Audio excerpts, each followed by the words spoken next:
boa noite. Está começando mais um Gente.com, direto de Salvador para o Brasil e o mundo através do Portal Terra. Ele é, sem dúvida, um dos maiores músicos da atualidade. Com mais de 50 anos de carreira, já gravou mais de 40 discos e teve suas canções interpretadas por grandes nomes da MPB, como Gilberto Gil, Elba Ramalho e Chico Buarque. O Gente.com de hoje está em clima de São João, recebendo ninguém menos de que Dominguinhos. Olha, isso aqui tá muito bom, isso aqui tá bom demais. Olha que tá fora quem entrar, mas quem tá dentro não sai, pois é. Olha, isso aqui tá muito bom, isso aqui tá bom demais. Olha que tá fora quem entrar, mas quem tá dentro não sai. Maravilha, Dominguinhos, boa noite para você. Boa noite. Dominguinhos, o Brasil inteiro e o mundo inteiro podem estar aqui acompanhando a gente, as suas músicas também através do nosso portal Terra, através da nossa página www.gentecondene.com.br. Eu gostaria que você começasse contando um pouco para a gente a respeito do início da sua carreira, que ocorreu muito cedo, né? Parece que você ainda tinha 6 anos de idade, é isso? 8 anos. 8 anos. Como é que começou tudo? Começou mais ou menos junto com meu pai, porque meu pai era um tocador de sanfona, muito bom lá em Garanhuns, que eu sou de Garanhuns, Pernambuco, e tocava nas festas, era um agricultor também, forçosamente tinha que fazer uma rocinha, fazer farinha, junto com os amigos dele, e muitos filhos, 3 dos quais eu, Moraes e Valdomiro formávamos um triozinho e tocava o melê, que era um instrumento que ele mesmo fazia de câmara de ar de caminhão, tem um som melhor até do que couro, para usar bumba, e então o pandeiro e a sanfoninha de 8 baixos que meu irmão Moraes tocava. Sim, nessa época vocês, eu sei, se vestiam todos iguais e até diziam assim, pareciam os pinguins, não é? Os pinguins. Como é que vocês se vestiam? Era pinguim. Uma calça preta, um jalequinho preto, uma gravatinha, camisa branca. Mas você sabe como é, né? O pinguim no Nordeste não tem muita Não tem muito a ver. Acabou logo. Agora, vocês se apresentavam aonde, Dominguinhos? Nós tocávamos na porta dos bares, do Hotel Tavares Correia. Nós ficávamos ali tocando, com um chapéuzinho do lado, nas feiras. E minha mãe nos levava, quem descobriu que a gente podia sustentar a família ou ajudar foi minha mãe. E isso aí fez com que a gente começasse a ter gosto pela sanfona, pelos instrumentos de percussão que nós tocávamos. Mas nessa época vocês já, de alguma forma, se entusiasmavam, já sonhavam com a vida artística ou não? Era uma coisa, questão de subsistência mesmo? Era uma questão do pai dizer, ó, mãe, toca aí, a gente tocava. Para ajudar os meninos. Mas eu acho que a ambição de alguma coisa, isso só nunca veio. Eu mesmo não me lembro de ter tido alguma ambição na vida, de dizer, eu vou ser um artista, eu quero ganhar dinheiro, eu quero ficar bem, eu quero... Não, nada disso. Eu fui tocando a minha sanfona, fui tocando a minha vida, conheci nessa época, logo de cara, Luiz Gonzaga, sem saber quem era. Mas foi, inclusive, um acontecimento, né? Porque me parece que vocês não sabiam quem era, mas foram tocar justamente na frente do hotel onde o Luiz Gonzaga estava hospedado. Queria que você contasse isso pra gente também. Então, nesse momento, nos levaram para tocar para uma pessoa lá dentro do hotel. Você não sabia quem era? Não, ninguém sabia, mas tinha lá várias pessoas, mas um deles era Luiz Gonzaga. Só que eu, naquela época, eu muito garoto, 8 para 9 anos, não sabia quem era Luiz Gonzaga, o baião não estava em moda, só se escutava Carlos Galhardo, era Vicente Celestino, a gente assim, de outro tipo de música. Gonzaga ainda não estava assim, perpetuado junto nem a seu povo. De forma que eu, com 8, 9 anos, eu não tinha ideia do que era essa... É difícil uma criança com 8, 9 anos de idade, né, já ter essa dimensão toda. Não tinha. Hoje em dia que a gente vê que os meninos estão muito enxeridos, né? E ficam... Um acesso à informação enorme, né? Enorme, né? E eles têm até de se meter nas conversas dos mais velhos, eles cortam. E através disso aqui, ó, do computador, da internet, então, eles têm acesso a um mundo que nós, com 8, 9 anos de idade, nem imaginávamos. Isso com certeza, né? Mas a partir do momento, como é que foi esse encontro, então, com o Luiz Gonzaga, né, nesse primeiro momento? Ele já reconheceu em você um grande talento? Eu não sei se ele reconheceu, mas ele deu dinheiro, deu o endereço dele, que foi o mais importante, para entregar ao pai. E nós levamos esse endereço para meu pai. No mesmo dia apareceu uma senhora chamada Almerinda, dona de um colégio em Olinda, que quis falar com meu pai para nos levar, para estudar lá, para ficar interno. Foi tudo uma hora só. E isso aconteceu realmente. Uma semana depois a gente já estava em Olinda e meu pai com o endereço de Gonzaga, que ele só veio usar esse endereço depois de 5, 6 anos. Então ele deu endereço para quando vocês, porventura, Sim, resolvessem tentar, exato. né, a vida no Sul Maravilha, que era onde as coisas então aconteciam, Aquela não é? época era Que vocês procurassem então o Luiz Gonzaga. Foi. Isso aconteceu em 1954. E a partir daí, como é que foi sua vida? Você continuou sempre tocando ou você se dedicou a outras atividades também? Não, quando nós chegamos no colégio, Dona Merinda teve uma visão assim, de empresária. Aí foi onde veio a história dos pinguins. Ah, tá. Ela nos vestia com essas roupinhas, muito bonitinhos, e vendia a gente nos aniversários dos meninos mais ricos e tal. E cobrava um cachê, então a gente ia tocar na casa dos meninos mais ricos, festa de aniversário, e acabava, ela recebia muito dinheiro. E fomos levando a vida estudando, e ela empresando a gente durante uns 4 anos da nossa vida. Até que era uma época de muito palmatória, de muito rebenque, e qualquer motivo a gente apanhava e tal. E meu irmão Moraes... Ó, vamos dizer aqui o que é palmatória para as pessoas que estão agora aqui e que talvez nem saibam o que é, né? Era uma forma de castigo, não é isso? Era assim, como fazia assim um bolo de pau aqui com um braço, e segurava a mão da gente aqui e batia que a mão ficava inchada. Que não era uma só, uma em cada mão, era 5, 6. E tinha o diabo de uma nega lá chamada Augusta, que a nega tinha uma mão pesada, cara, tinha um medo dela, da bexiga, porque quando ela pegava a gente, era até com o rebenque de cavalo, ela batia. Era brava, viu? Mas batia por quê? Vocês não eram bem comportados? Mas eu não sei, mas para a pessoa que gosta de bater, não precisa muito motivo, não. Assim ficava até difícil de tocar, né? Não, ficava, mas aí Moraes era o mais velhinho, tinha 2 anos a mais que eu, aí pá, fugia. Ele fugia para a casa do dono da Rádio Clube de Pernambuco. Chegava lá, o doutor Arnaldo Moreira Pinto, que deu a primeira sanfoninha de 48 baixos da gente, perguntava ele: ô moleque, você está fazendo o que aqui? Você não está em horário de aula? Eu disse: não, porque estão batendo na gente, estão batendo na gente, estão batendo. Eu sei que ele fugiu umas 3 ou 4 vezes. Aí fizeram uma sindicância no colégio dele, e nós fomos expulsos. Meu Deus. Nós voltamos pior do que tinha chegado lá. Porque ela tomou logo a sanfona, ficou com a roupa, ficou com tudo. Quando nós dando fé, estava lá em Garanhuns de novo. Meu pai, meu vala, meu Jesus, o que é que esse menino, vocês fugiram? Não, mandaram a gente embora, pai. O que seu pai sonhava para a vida de vocês, Dominguinhos? Olha, ele nunca falou. Meu pai era um homem muito calado. Minha mãe é que era a pessoa mais, assim, astuta, que agia tudo. Meu pai era mais calado, mais... E o que é que sua mãe, então, sonhava para vocês? Olha, minha mãe foi que descobriu que a gente podia ganhar dinheiro tocando, podia ajudar a família. Um dia ela pegou, botou a sanfoninha de 8 baixos no bisaco e disse: bora ali, me acompanhe. Era um dia de sábado, dia de feira. Aí o pai perguntou: Marinha, tu vai para onde? Aí ele disse: eu vou ali e volto já. Não deu mais explicação.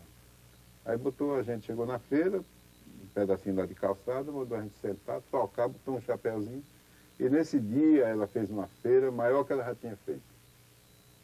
Foi minha mãe que descobriu que a gente tinha algum talento para tocar e para tudo. Meu pai ficava sempre assim, porque ele era tocador, era conhecido. Ele afinava a sanfona de todo mundo.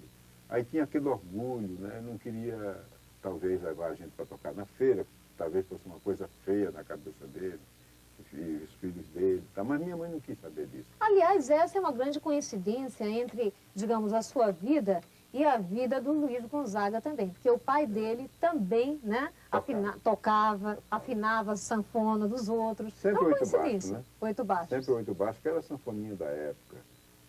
Acordeon era mais difícil de ter, e muito caro. E o pé de bode, principalmente o marca-viado, que tinha um viadinho, sabe? Aqui a gente chamava de marca-viado. É um instrumento muito bom. E eu acho que foi minha mãe, realmente. Meu pai tinha mais, assim, um pouco de medo de encarar aquelas coisas dos amigos. Ah, os filhos de Chicão estão tocando na feira. Mas minha mãe não quis saber disso, porque ela lavava, passava, trazia pão velho para a gente molhar dentro do café. Ela trabalhava na padaria, aqueles pão de sobra de 3, 4 dias, ela trazia tudo. Mas, olha, era uma festa. Porque botar aquele café quente, um pedaço de pão ali dentro, mas ficava molinho, parecia que era do dia. Eita, coisa gostosa. E o menino lá quer saber de nada. Não, de jeito nenhum. Quer um punhado de farinha, um pouco d'água, já está tudo certo. Agora, eu queria que você falasse um pouco pra gente, Dominguinhos, como é que foi a saída, então, depois, para o Rio de Janeiro, inicialmente, né? Por que vocês decidiram ir para lá? Não decidi nada. Meu pai um dia, numa crise da peste, porque a crise é coisa muito velha, né? Sempre teve. O pobre sempre viveu em crise, então não tem tempo, nem época. Aí ele disse, olha Marinho, eu acho que eu vou para o Rio de Janeiro, para o Sul, procurar Luiz Gonzaga, que ele vai ajudar a gente. Ele ficou na cabeça. Eu, Moraes, que era mais velho, um amigo, o Zé Paulo, tinha levado ele para o Rio, de caminhão também, primeiro. Ele se animou, Moraes já está lá e tal. Aí foi. Passamos 11 dias no caminhão, né? Ele levou um pedaço de charque dentro da farinha, que eu nem sabia, né, que ali foram 11 dias e não estragou. Eu estava dentro da farinha toda ali em cima da carne, e nós comemos durante a viagem toda. 11 dias? 11 dias, só comia aquilo mesmo e tome água. Salgado que só até. Acho que foi por isso que minha pressão ficou alta até hoje.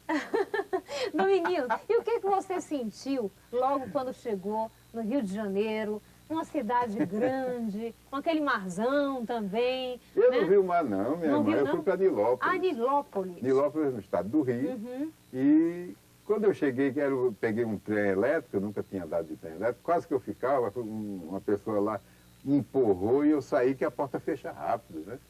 E aí eu olhei assim, a estação toda iluminada, e eu disse, pai, isso é uma festa? Ele disse, sei lá, menino.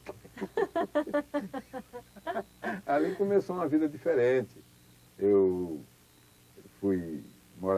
morava numa tinturaria, trabalhava na tinturaria, aí eu também fui trabalhar, carregar roupa na bicicleta, um pau aqui todo cheio de terno, eu no meio da rua entregando, fui servendo de pedreiro, lá tinha uns conterrâneos de Garanhuns também lá, eu amassava lá, a massa lá e ajudava um pouquinho, mas foi pouco tempo, o meu negócio era tocar mesmo. Aí nós procuramos Gonzaga, ele deu logo uma sanfona de 80 baixos para meu pai, na mesma hora. E aí foi a redenção da gente. E qual foi o conselho que o Luiz Gonzaga deu nesse momento para vocês? Não, quando nós chegamos lá, ele olhou assim e disse, vocês são aqueles meninos de Garanhuns, que eu conheci uma vez. Eu digo, é verdade, seu Luiz. Aí meu pai falou com ele, que a gente era tudo moleque. E conversa de gente grande, os moleques naquele tempo não se metiam, hoje é que eles estão tudo alvoroçados, né? Corta a conversa da gente, desliga a televisão, bota no programa deles, e não sei o quê, é tudo enxerido, né? Mas naquele tempo, se passava na frente de pai assim, ele só botava o olho, a gente quebrava de banda, não aparecia mais. Senão o cacete comia. Aí vocês ganharam, então, a sanfona de 80 baixos, e meu né? irmão Moraes já saiu tocando. Tocou. Ele tocava na de 48, que a dona Merinda ficou. Mas Moraes já começou a tocar, depois eu comecei a tocar. Formamos de novo o triozinho, com meu pai tocando também. Aí fomos tocar na casa dos conterrâneos, né? Aquelas coisas todas. Agora só o seguinte, a gente conhecia Gonzaga e tudo, mas ninguém tocava baião naquele tempo. A gente tocava os boleirinhos, tocava samba. O que você tocava? Você lembra ainda? Assim, o que você tocava nessa festa dos conterrâneos, nesses vocais que você ia cantar? Tinha um samba que Lula Preto, está vivo até hoje, era ajudando meu pai, cantava. Demolir o chalé onde ela morava para construir um bangalô. Na hora da mudança ela chorava, ninguém sabia para onde ela se mudou. Olha, eu lembrar disso aí, eu tinha 8 anos, Lula cantava isso aí. E eu encontrei com Lula Preto outro dia lá em Garanhuns, E disse, tu lembra daquele samba que tu cantava com o pai? Ele cantou todo. Foi mesmo. Tem mais de 70 anos. Agora, a gente sabe também que no Rio de Janeiro, vocês, né, para sobreviver, também tocaram em churrascaria, tocaram em gafieira, tocaram também em bailes e tal. E o repertório era bem diversificado, exemplo do que você falou aí. Por exemplo, o samba teve que entrar necessariamente no repertório de vocês. Com certeza o bolero também. Outras coisas, até música internacional, é verdade? No caso da churrascaria, eu toquei 1 ano e meio com um repentista gaúcho chamado Garoto de Ouro. Ele fazia o repente, eu acompanhava, tocava música gaúcha, eu acompanhava. E eu mesmo não tocava quase nada, era só ele fazendo aquele negócio, dava um gorjeta a gente. Eu juntei dinheiro durante 1 ano e meio e todo dia eu entregava o dinheiro que eu ganhava das gorjetas ao meu pai e ele foi juntando, mandou buscar a mãe e os meninos todos. Quer dizer, uma ficou porque fugiu para casar. Como ela fugiu para casar, minha mãe disse, fugiu para casar porque não quer ir. Quando ela tiver menina, ela aparece, não deu outra. 1 ano depois, ela estava com o menino do lado, lá no Rio de Janeiro. Minha mãe não se atrasou por conta dela, não. Porque quem foge para casar, porque não quer. Né? Claro. Ficar junto com a família. Então, fica para lá, depois ela vai procurar a gente, não deu outra. A emoção do mar te inspirou para alguma música? Não. O mar não. Na verdade, eu admiro muito a obra de Caymmi, porque Caymmi ficou sendo assim, verdadeiramente um grande pescador-cantor, né? Porque ele fez tanta coisa para o mar, chamou tanta... Caymmi realmente tem uma obra voltada para o mar. Mas o mar é uma coisa da natureza que me assusta muito. Eu não tenho medo de andar de barco, tenho medo de avião.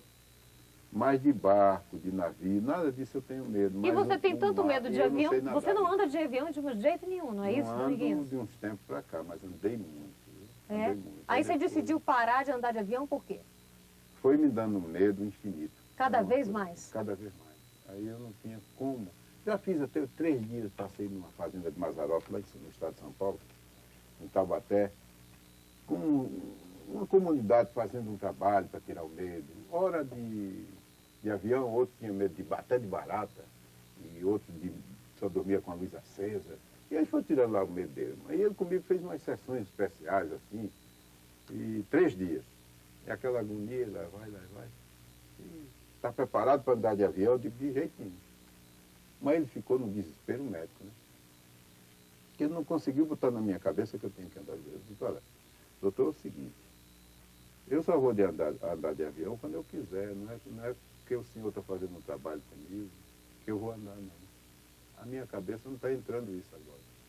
Se eu trouxer o helicóptero aqui, você não quer voltar para São Paulo de helicóptero? Eu digo, não, posso entrar no helicóptero, vou olhar como ele é, porque eu nunca entrei.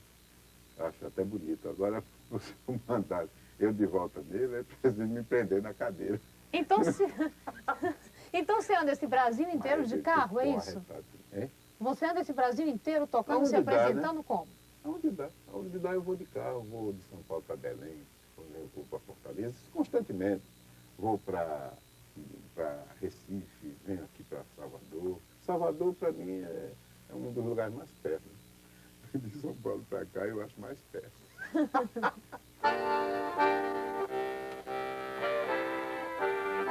Tô com saudade de tu, meu desejo. Tô com saudade do beijo e do mel, do teu olhar carinhoso, do teu abraço gostoso, de passear no teu céu. É tão difícil ficar sem você, o teu amor é gostoso demais. Teu cheiro me dá prazer, eu quando estou com você estou nos braços da paz.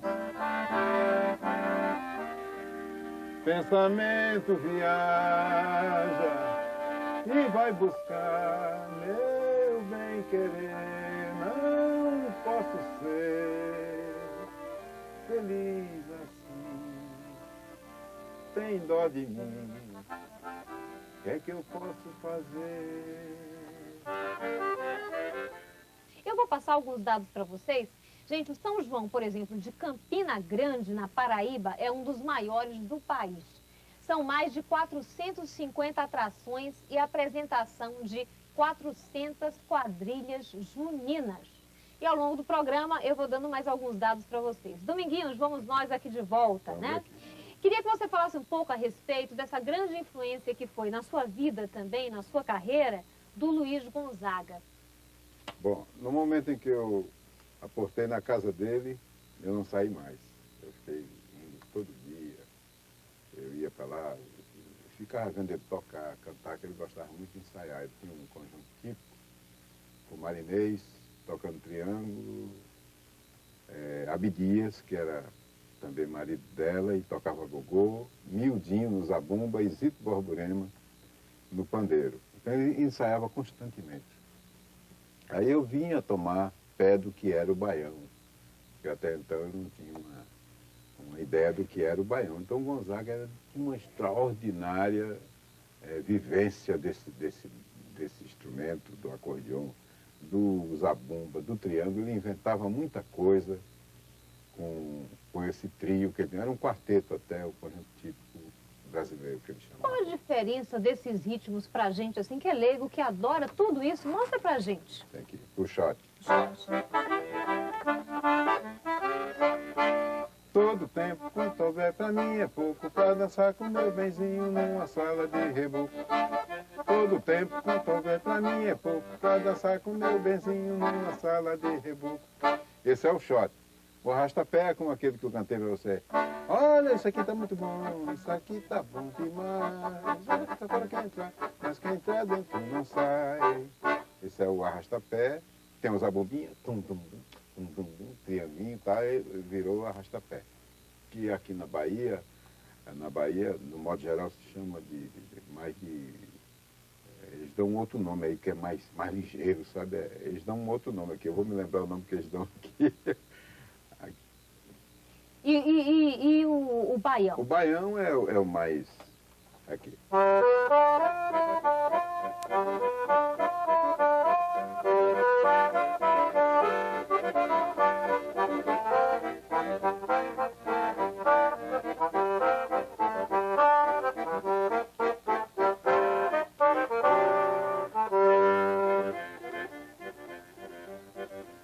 Esse é o baião, o verdadeiro baião. Inclusive, essa música é o baião número 1. Eu vou mostrar para vocês como se dança o baião, entendeu? E depois ele fez também o chachado. Vem cá, moreno, vamos chachear. A dança do chachado eu quero te ensinar. Aqui a batida do zabumba é outra, sabe? Já é outra batida, é o chachado. E vem muito depois o forró, que ele também, Gonzaga, já foi quem lançou o forró. Ele deixou até de cantar baião para ficar assim, mostrando mais o forró, né? Então o forró já tem mais palavras, né? Que fica assim...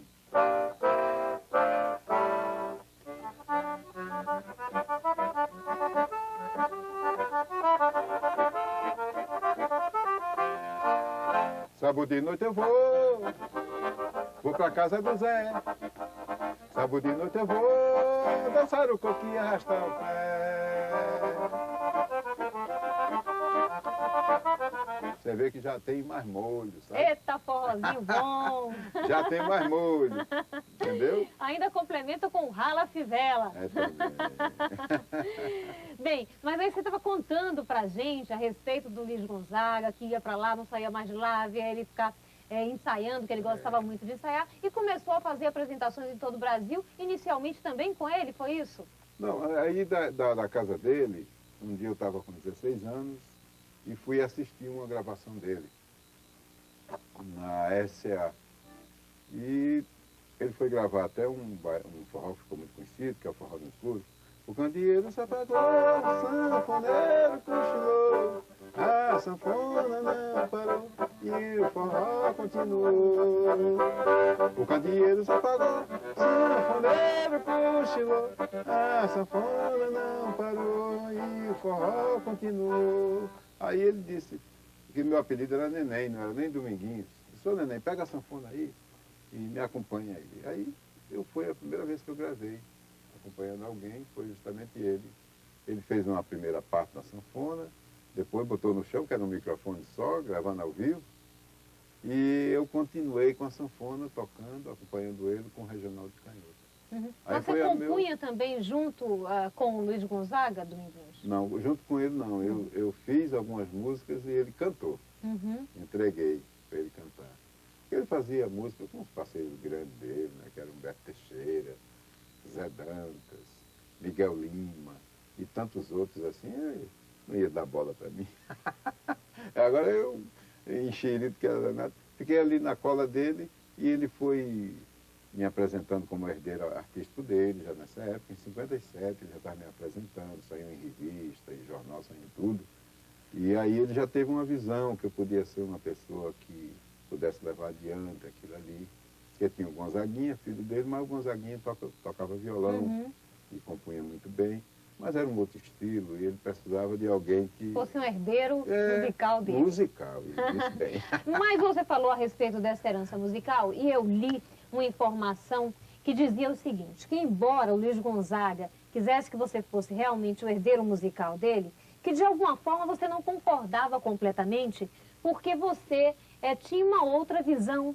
E ficou também nessa época, teve um contato muito grande e começou a estabelecer muitas outras parcerias musicais, a exemplo das parcerias que foram feitas com os baianos. E até esses próprios baianos que passaram a interpretar a sua música, exemplo da Maria Bethânia, da Gal Costa, do Gilberto Gil, do Caetano Veloso. Então, eu queria que você falasse, é verdade isso? Tempos depois. Isso aí é verdade, tempos depois. Mas muito antes, muita água correu por debaixo da ponte. E eu tive o início da minha parceria foi com a Anastácia, que fez o Xodó, a letra do Xodó, fez Tenho Sede. Paga-me um copo d'água, tenho sede, que Gil gravou. Depois fez o Xodó antes, que Gil gravou também. Mas aí, eu viajando com o Luiz Gonzaga, tive a chance de descobrir que eu fazia música e poderia ter alguém botando letra, que foi justamente a Anastácia que viajou junto. Eu fiz uma música tocando no apartamento do hotel em Aracaju, e a Anastácia botou uma letra do outro quarto. Ela estava ouvindo no quarto vizinho tocar e foi botando uma letra lá. Você fazia melodia e ela ia escrevendo a letra. Agora o que eu achei interessante foi ela ficar escutando a sanfona no quarto vizinho e colocar uma música, né? Uma letra numa música que eu estava fazendo. Porque geralmente quem faz música tem que estar junto, né? Porque tem as nuances e tal. Então ela botou uma música, que foi Marinês, que gravou a primeira música minha. Eu de repente vi surgir no meu caminho amor tão lindo assim e cheio de carinho. Dentro de mim vivia tamanha solidão, mas expulsei de uma vez no coração. Agora é da tristeza, não resta nem lembrança. Um mundo de amor, cheinho de esperança. Agora é só cantar paz no meu coração. Adeus tristeza, adeus solidão. Tá vendo? Dominguinho, você ainda tem coragem de dizer que não sabe por que ela fez essa letra? Ela estava apaixonada por você. Estava doidinha, eu não sabia. Então eu saber depois, porque Ari Lobo. Ari Lobo, que já é falecido, trouxe um recado.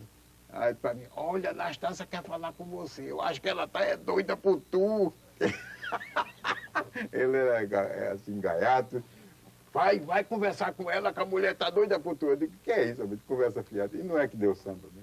Aí ela acabou começando a descobrir que podia fazer música junto comigo. Olha, Deus, foi um acontecimento, porque Marinês aí, nós fizemos nos acordes da sanfona, vou tentando esquecer.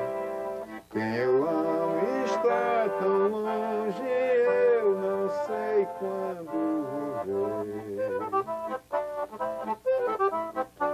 Fizemos muita coisa.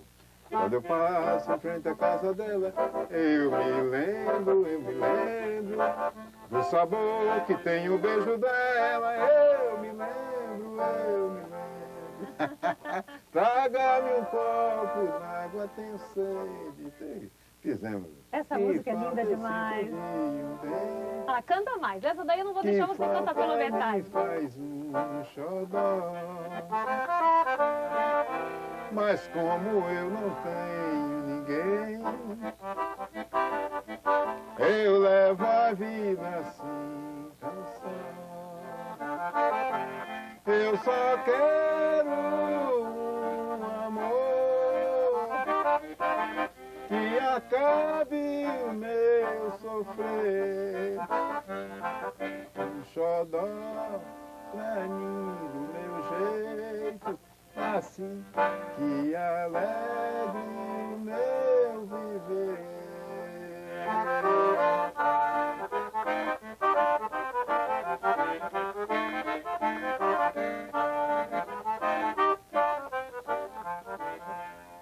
A essa altura você já levantou do sofá e já está dançando forrozinho aí na sua casa, com certeza, né? Ou então aí em ritmo, no computador, só mandando sua pergunta, concorrendo aos CDs aqui do Dominguinhos, em ritmo mesmo de forró, de shot, de baião. Parece que eu estou vendo. Dominguinhos, mas eu queria que você falasse outra coisa. Eu sei que quando você se apresentou, numa época aqui em Salvador, no Teatro Castro Alves, tinha uma plateia muito especial que estava observando você, que era justamente desses nossos ilustres baianos que estão aí até hoje, como o Caetano, como o Gil, como a Bethânia, como a Gal. E eu queria que você falasse a respeito dessa parceria que foi se estabelecendo entre vocês, essa intimidade, né? Esse reconhecimento que foi ocorrendo e de que forma a sua carreira também foi mudando a partir daí. Olha, na verdade esse conhecimento todo começou no sul do país, entre Rio e São Paulo. Eu já conhecia Gil, já conhecia Caetano, já conhecia Bethânia, a Gal, eles andavam sempre juntos. E eu conhecia sem tocar com eles, conhecia sem mostrar música, sem pedir a Gil nada, nem... Gil era mais chegado a mim. E a Gal gostava muito do que eu fazia, só que na época que eu conheci ele, 64, 65, 66, a época dos Beatles, mas já estava terminando. E eu tocava na noite. Tinha um teatro Casa Grande, hoje em dia Casa Grande, mas era um restaurante, eu tocava nesse restaurante com regional. E inclusive era Cid Almeida, eu acompanhava com a regional, ela cantava um samba de Noel Rosa, muito bonito. E eu era o acordeonista do regional. E nessa época também o Chico Buarque ia muito, Paulinho da Viola, esse pessoal todo ia, a gente fazia umas coisas lá nessa casa, que era um restaurante, Casa Grande, e eles estavam sempre por lá. Domingo tinha uma matinê com orquestra de cipó, que tocava só jazz. Esse restaurante era um acontecimento lá no Rio de Janeiro. Então a gente ficava sempre junto, falando sobre música, e a gente se conhecia, mas ninguém tinha acesso assim, dizer, vou mostrar isso, vou mostrar aquilo, nada disso. Mas o tempo foi passando e eu quis mostrar uma música para Maria Bethânia, uma vez eu queria mostrar alguma coisa. E o intermediário era Caetano. Aí eu fui, levei a sanfona, que eu queria mostrar umas coisas. Mas quando eu cheguei lá onde ele morava, lá onde ela estava, por exemplo, aí ela estava saindo de casa e não deu a menor importância que eu estava ali. Mas Caetano me conhecia, e que era quem ia fazer a ponte, aí fez assim para mim. Ela está me levando, ela manda em mim, eu digo, tá certo, então deixa eu mandar. Aí levou ele não sei para onde, e eu não tive chance de mostrar nada. Mas que ele era a ponte, mas era uma ponte fraca, né? Porque ele disse que ele... Pois é. Ele disse, ela é mais nova do que eu, mas é quem manda em mim. Eu digo, agora tu vê. E carregou ele mesmo, e eu não tive chance de mostrar na Bethânia.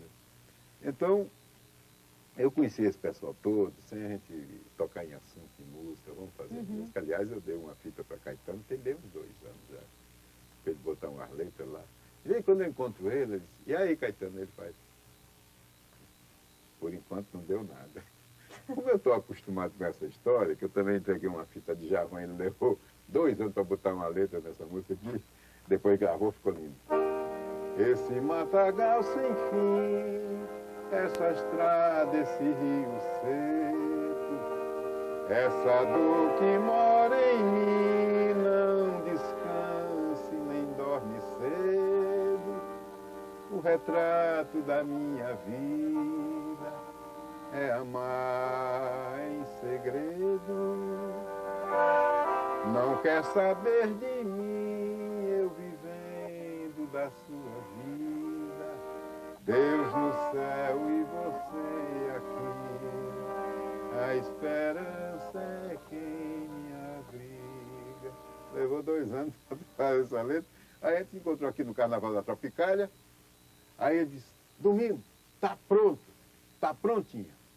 Aí quando eu dei fé, ele tinha me gravado, o Djavan. Uma vez eu dei uma letra de tantas palavras para Chico, porque ele botou tantas palavras. Depois. Era justamente isso que eu ia falar, porque o Chico Buarque foi eleito, né, assim, músico do século, pela revista Isto É. Ele diz o seguinte, que você é uma das maravilhas da música brasileira. É assim que ele se refere a você. Olha então, eu queria só. que você contasse essa história Eu do Chico. Eu pensei porque... que ele era mais sabido, mas... Você também deu uma música para o Chico, que parece que ele levou um tempão, né?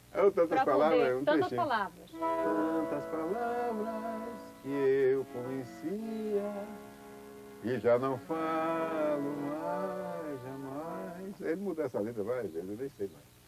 Aí, chegando um dia, eu estava em São Luís do Maranhão. Bom, a história de tantas palavras é o seguinte, ele também levou bem 1 ano e meio com essa música. Um dia, Roberto Carlos pediu uma música a ele, que a história interessante é isso. Aí ele me chamou, eu estava em São Paulo, me chamou no Rio, disse, Domingo, vem para cá, que eu botei uma letra em que chama Tantas Palavras, e Roberto pediu uma música, eu queria que você gravasse junto comigo aqui, você de sanfona e tal. Eu digo, mas Chico, eu não sei mais como é. Ele disse, tu vem para cá que tu aprende. Que eu fiz, assim, no repente, mandei para ele, nunca mais, eu não sabia. Se ele quisesse dizer que era dele, era a mesma coisa. Que eu também não sabia. Aí cheguei lá, com muita paciência, levei bem umas 2 horas para aprender a música, era uma música meio comprida. Aí aprendi toda, ele gravou, cantando, entregou a Roberto. Aí Roberto tinha aquela mania de gravar lá nos Estados Unidos, não sei porquê. Aí ia para lá, gravava e tal, chegou, ouviu, na volta entregou a ele a fita. Disse, não é para mim. Aí ele me chamou de novo, aí eu disse, e agora o que é que eu faço? Eu disse, tu mesmo grava. Aí ele gravou para uma novela da Bandeirantes. Uhum. Ele fez na época que Roberto Talma foi para a Bandeirantes, uma novela muito bonita. E ele, parece que era Sabor de Mel, da novela. E ele foi quem cantou essa música, que era tema da novela. Uma letra, depois ele mudou, fez praticamente outra letra, porque Rui Guerra queria essa música para um filme, e aí não deu certo também. Aí ele acabou fazendo como Rui Guerra queria e gravou novamente num disco dele mesmo, muito lindamente, e depois eu regravei agora num disco ao vivo que eu fiz há 2 anos em São Paulo. Agora você vê.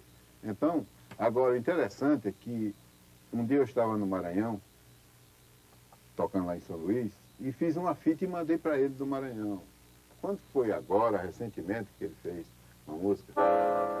Eu vejo aquele rio a navegar, o tempo atravessar meu vilarejo, né? Ah, essa música é tão linda. Aí ele me ligou e disse, Domingo, eu botei uma letra na música tua. Aí ele disse, que música? Ele disse, o que você mandou dizendo que era uma música assim meia russa, meia portuguesa. Aí eu coloquei uma letra. Olha, Dani, fez 15 anos que eu tinha mandado essa música. Agora eu fiquei besta. 15 anos? 15 anos. É um tempo razoável para então Caetano não botou nenhuma letra até agora, eu estou esperançoso, né? Claro. Só tem dois anos. Olha aí, Caetano, só tem 2 anos. Mas ele é muito ocupado. É como o Chico. Então ele disse, tem 15 anos que você mandou essa música, você lembra? Eu digo, de jeito nenhum. Eu estou besta com tua organização, né? Porque guardando uma fitinha 15 anos, eu digo, é ser muito organizado, não é? Mas fez uma produção de primeiríssima qualidade. Não, porque um dia a gente tocando ali eu ia gravar, parece que era com ele mesmo, na Poligram. Aí eu chamei ele assim, na entrada, e disse, Chico, eu já estou com a sanfona aqui, vamos fazer uma música? Aí ele disse, eu não sou Anastácia, não. Porque ele é sabido, né? Não quer assinar qualquer coisa. Dominguinhos, tem uma música que eu adoro, tá? E vou te pedir para você tocar. Com certeza você sabe. Com a parceria que você fez com o Gilberto Gil e que foi interpretada também pela Cor do Som, Abrir a Porta. Vamos encerrar esse bloco com essa música?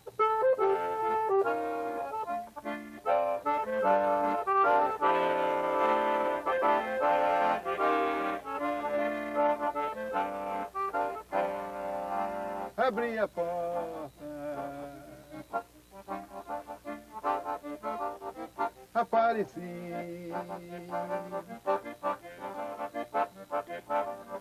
a mais bonita, sorriu pra mim. O forró vai continuar porque ele começou de dentro, vamos dizer assim, do sertão para a cidade grande. E o sertanejo está muito feliz com ele. E a cidade começa a nos reconhecer, nos aplaudir. Mas depois que ele for usufruindo bastante e começarem a dizer que está chato, aí matam ele aqui, mas o sertão mantém, e aí começa a aparecer outra forma. E isso é normal. A festa em Caruaru, Pernambuco, também é muito animada, gente. Mais de 1 milhão de pessoas curtem mais de 500 horas de autêntico forró durante os 30 dias de São João na cidade. 30 dias onde se comemora o São João. Mas tem uma coisa interessante que uma vez você falou também, Dominguinhos, é o quanto se investe nesta época em cultura aqui no mês de junho no estado da Bahia. Não é verdade? Eu acho que não tem nenhum outro estado brasileiro que invista tanto em cultura nesta época como a Bahia, não é? Tem não. Em época nenhuma. Em época nenhuma? Em época nenhuma, é o ano todo. O O ano investimento aqui é muito maior, é maior do que Rio de Janeiro, do que São Paulo, qualquer lugar do Brasil. A Bahia investe muito mais em cultura do que o resto, tudo junto. É um negócio sério. Por isso que diz que o baiano já nasce artista. Não nasce, né? Estreia. Já estreia danado.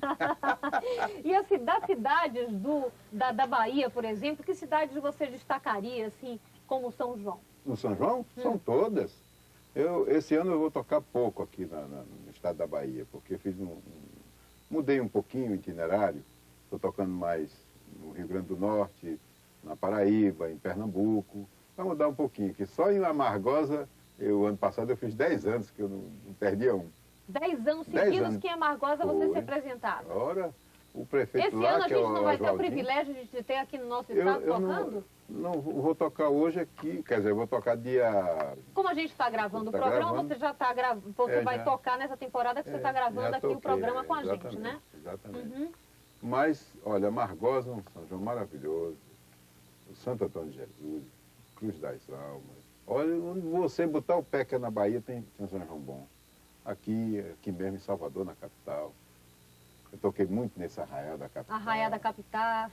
Que era a festa do interior, É. entendeu? Eu acho que a Bahia faz um grande São João, isso aí não tenho dúvida nenhuma. Agora, lógico, na Paraíba, aí é só Campina Grande. Em Pernambuco, é só Caruaru. Mas lá tem outras cidades que fazem um grande São João, mas que só tem quem cartaz é Caruaru.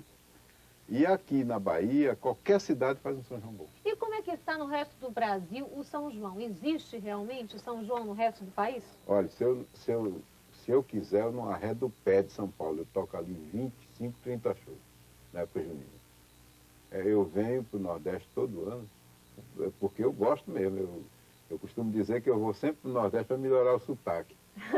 Então eu não fico lá para tocar por causa disso, mas tem muita festa nos colégios, tem muitas festas no SESC, faz muita cultura o SESC. Então nós temos lá em São Paulo, por exemplo, que é onde eu vivo atualmente, um festejo junino maravilhoso. Está entendendo? Então a festa junina, eu acho que ela está contaminando o país todo. Todo lugar está fazendo festa junina. Bem, Dominguinhos, antes da gente falar dessa nova geração também do forró universitário, né? É. Desse forró que está sendo feito muito no Rio, em São Paulo e tal, eu queria voltar a um assunto com você. Você estava falando e de alguma forma a gente interrompeu quando foi para vir para esse bloco, né? Certo. Você estava contando para a gente seu relacionamento com os baianos e disse que uma das fases que mudou de alguma forma também, mais uma vez, a sua carreira, foi o seu grande contato com a GAL, né? Onde você, além de ter participado de um disco dela, que foi o Índia, com grande sucesso, ainda viajou com ela para Cannes, onde também se apresentou. Fala para a gente sobre isso. Foi interessante que eu estava passando na Avenida São João, estava caminhando, eram umas 8 horas da noite, e a Gal passou num carro junto com o Guilherme Araújo. Ela ia para o Teatro Tuca assistir um show. Aí disse, Dominguinho, gritou para mim, vai lá no Tuca, que eu quero falar com você. Aí eu fui para a Anastácia, ele já estava ali mesmo. Fomos dando um pulinho lá, eu disse, porque é o seguinte, a gente quer fazer um show diferente, o Guilherme tem umas ideias aí, e o Gil, e nós queremos você no grupo para tocar vamos estrear em Cannes e tal, depois vamos ficar viajando aqui pelo Brasil. E isso aconteceu em 72. Durante os ensaios do show, eu ensinei o xodó a Gil, que o xodó foi feito para Marinês, e ela gravou. Só que ela gravou, que falta eu sinto de um bem, que falta me faz um xodó, mas como eu não tenho ninguém, eu levo a vida assim tão só. Que foi feito para ela, gravou como arrasta-pé.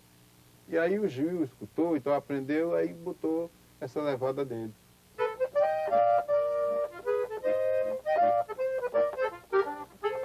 Então ele já botou na levada do shot, já mudou a estrutura. Uma levada bem gilniana. Pronto, aí nós fomos pra Cannes lá e ele ficava cantando nos bastidores, tinha muito americano. E os americanos em tudo no camarim de Gil, ficar escutando, vem batendo pau, faz aquela festa toda. Aí quando saiu de lá ele disse, Domingo, eu vou gravar essa música logo, porque esses negros estão muito interessados nessa música, daqui a pouco eles vão roubar a gente. Não vê mais. Por sinal, eu queria que você falasse a respeito desse assunto, que é a repercussão desse tipo de música, desses ritmos, né? Não só no Brasil, mas no exterior mesmo. Porque eu lembro, Dominguinhos, que quando eu morei em Londres, uma determinada época da minha vida, eu gostava muito de dormir com o rádio ligado. E tinha uma rádio que eu sintonizava na Suíça, onde só tocava música nordestina, né? E tocava muito forró, né? Tocava muito também o Sivuca, né? Tocava o Hermeto, enfim, Luiz Gonzaga, e todos vocês, né? E queria que você falasse um pouco sobre isso, porque a sua música, ela não é uma música regional, é uma música regional que se transformou em universal, na realidade. Queria que você falasse sobre isso. Olha, eu tenho notícias e como eu andei também um pouquinho assim na Itália, um pouquinho com o Gil, um pouco com a Gal, depois com o Toquinho, nós fizemos 3 meses na Itália, foi quando eu fiquei mais lá. E eu notei que essa música tem muita tendência a ser sucesso, porque é uma música alegre, sabe? Dá oportunidade do músico também improvisar, fazer belos shows. E nós temos algumas figuras que estão indo ou vivendo lá fora, fazendo a música nordestina por lá. Eu não vou, e já recebi vários convites, até um festival de acordeon que fizeram na Itália, em Roma, em minha homenagem. E eu tinha que ir, eu não fui por causa do diabo do avião. Aí perdi essa oportunidade, né? Pega um navio, vai de alguma forma, né, Dominguinho? O navio está nos meus planos. Agora mesmo tem um show em julho, que eu ia, e o Gil vai até participar, o Gil. Mas eu não vou, e eu ia de navio. Porque eram 3 meses para ficar lá, uns 2 ou 3 meses. Aí vale a pena você ficar dando um giro grande, tá entendendo bem? Aí, mas para ir para fazer um show, não vou não. Depois eu vou te dar o telefone de um médico que vai te tirar esse medo de avião. Já foi aqui nosso convidado do programa, que é o doutor Ricardo Simas, já tirou o medo de avião de muita gente. De uma pessoa como você, ele vai tirar com certeza, não é isso, Ricardo? Bem, mas, Dominguinhos, eu queria que você falasse um pouco a respeito desse seu mais novo CD, Chegando de Mansinho, que eu vou mostrar aqui para a câmera do Cid. Vamos lá, Cid, vamos mostrar essa capa bonita dos Dominguinhos. Inclusive, essa música, Chegando de Mansinho, é uma música que eu gravei acompanhando Nara Leão. E nós fizemos umas viagens juntos. E a Nara gostava muito de desafios, assim, ela gostava de apresentar novos compositores. Inclusive, o grupo que acompanhava a Nara, chamava-se os Carioquinhas. E uma figura maravilhosa, já desaparecida, muito jovem, que era o Rafael Rabelo, Era um participante do grupo, tinha 15 anos. Gênio da música brasileira. Era um dos participantes. Então ela gravou. Estou chegando de mansinho, cabreiro analisando tudo, mas sinto que um novo mundo, um novo horizonte está para chegar. Trago uma sacola murcha, sem nada dentro pra mostrar, mas trago um coração imenso, cheio de esperança e amor pra dar. A Nara gravou essa música que é minha de Anastácia. E essa é uma música que está aqui nesse seu mais recente CD. Mas fala mais dele pra gente. Que outras músicas você Tem músicas colocou de João Silva, né? Tem música minha com Nando Cordel.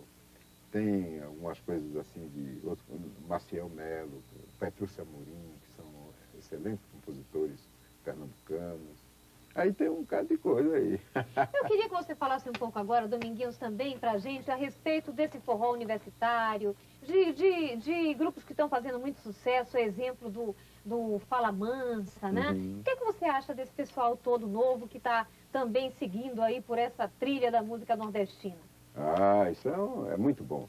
Agora, antes desses meninos aí, já tinha os grupos, aquelas bandas do Ceará, que deram início a todo esse movimento de dizer que era um forró diferente e coisa e tal, e começaram a chamar a atenção para o forró.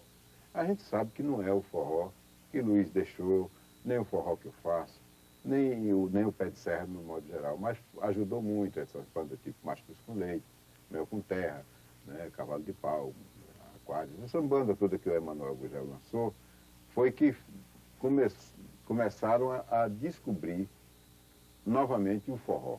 Mesmo sem ser o forró, que era um forró meio lambada, e continua sendo, aonde os dançarinos mais se exibem, né? As moças se vestem sensualmente, e tá roupinha curta e tudo. Mudaram. Eu acho que tudo começou aí, a mudança com isso aí. Aí depois, os paulistas, veja bem, através dos forróis universitários, não com Fala Mansa apareceu agora, entendeu? Inclusive eu fazia algumas apresentações nos forróis de São Paulo e eles davam canja. Ficava ali, o Paulinho botava eles para cantar lá de graça, no forró Remeleixo, e eles ficavam lá cantando de graça, porque os meninos gostam, porque arranja namorada e tal, é visto e tal. Uma oportunidade de dançar juntinho. Né? Então eles ficavam ali tocando de graça, e depois ficaram fazendo sucesso, porque insistiram e começaram a falar no forró universitário, que não foi outra coisa, senão eles andavam distribuindo panfletos dentro das universidades em São Paulo. O Wagner, do Projeto Equilíbrio, Paulinho, faziam toda a propaganda ali dentro das universidades. Mas, na verdade, é o pé de serra, entendeu? E é o que Luiz Gonzaga fazia, entendeu? Quando eu botei lá no sertão, aqui em Mangá de Januário, com meu fole prateado, só de baixo 120, botão preto bem juntinho, como nego empareado. Mas antes de fazer bonito, de passagem por Planito, foi logo me dizendo: de Taboca, Rancharia, de Salgueira, Bodocó, Januário é o maior. Então os meninos começaram a tocar, porque nunca faltou trio. Os trios de porta de loja, você vê o ano todo tocando nas portas da loja, o triozinho, zabumba, triângulo, pandeiro.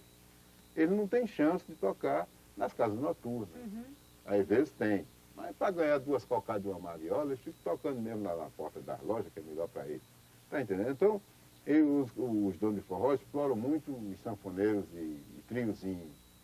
Fica ali preso a noite toda, ganha uma mixaria e tal, e não pode sair para tocar em lugar nenhum, porque se sai perde o emprego, aparece logo outro. Aí tinha o Virgulino, trio Chamego, trio Sabiá, trio nordestino, que nunca saiu, que eu acompanhei tanto com Lindu, de saudosa memória, Cobrinha, tá, tudo daqui da Bahia, que Gonzaga chamava de os roxinhos da Bahia, entendeu? Aí, o que acontece? Esse povo que chegou agora, eu avisei o jornalista lá em Recife, eu digo, rapaz, nós vamos morrer de vergonha qualquer hora. Por quê? Porque lá em São Paulo está surgindo um movimento chamado forró universitário, que é o pé de serra, que nós não estamos querendo no Nordeste. Nós só estamos querendo banda. E esses meninos estão arrasando lá em São Paulo, como Fala Mansa, tá entendendo? Aí depois surgiu Forró Sacana, não é? Fala Mansa, Forró Sacana, uns garotos da Paraíba também, que estão aí mandando aí o Rastapé, chama Rastapé, tá entendendo? Ok. Pois é. Dominguinhos, eu queria dar um alô para o Bernardo Espinheira, que está sempre participando aqui do nosso programa. Ele diz que gosta muito do seu trabalho, admira como uma das forças mais importantes da música nordestina, além de fazer um forró contagiante, impossível de se ficar parado. Esse é o Bernardo Luiz Uzeda Espinheira. Bem, como a gente infelizmente está terminando esse programa de hoje, Dominguinhos, eu gostaria de poder falar muito mais coisas aqui com você. Queria te agradecer demais pela sua participação, tá?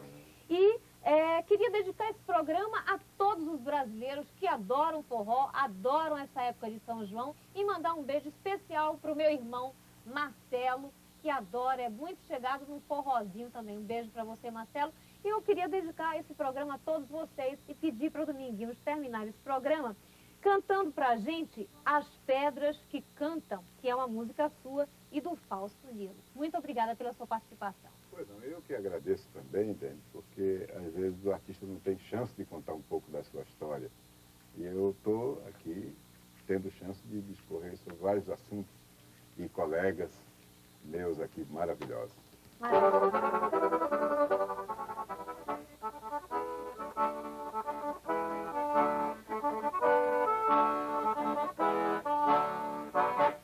Quem é rico mora na praia, mas quem trabalha não tem onde morar. Quem não chora dorme com fome, mas quem tem nome joga prata no ar. O tempo duro no ambiente, o tempo escuro na memória, o tempo é quente e o dragão é feroz. Vamos embora de repente, vamos embora sem demora, vamos pra frente que pra trás não dá mais. Pra ser feliz no lugar, pra sorrir e cantar, tanta coisa a gente inventa, mas o dia que a poesia se arrebenta é que as pedras vão cantar.